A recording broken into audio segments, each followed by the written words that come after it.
महिला तहसिलदार को माड़ मारिबा अभियोग में बेगुनियार विधायक प्रशांत जगदेव नाँ थाना एतला होती। बोलगड़ तहसिलदार निहारिका नायक गतकाली संध्यार एतला देते। खोर्धा एसपी निकट में यह एतला दि जाएगी। गतकाली संध्यार ओएस संघर एक बैठक बसिता। बैठक में विधायक नाँ एतला देवाक निष्पत्ति होता।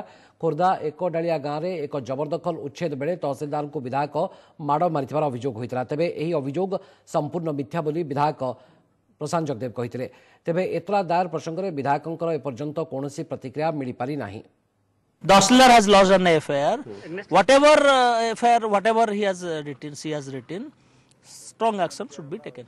So we demand whatever ill has been treated to her, जहाँ ताकू कराई ill treatment, जे करिची तापे punishment. से जेहेतु जिला एसोसिएशन को लिखि देथिले ओस एसोसिएशन को आज से संबंध में बैठक बसला।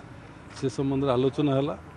तांकटू भी सब सदस्य शुणिले कौन घटना घटला एवं जो घटना घटला समस्ते दृढ़ स्वर निंदा कले एवं यह आगु किपर नहब ताकू से आमर डिसीजन ये है एवं सफिशिएंट को तांकर जहाँ से पदक्षेप नेबे ता पछरे एसोसिएशन पूरा रहिबो बोली तांकू जणाई दिया गला।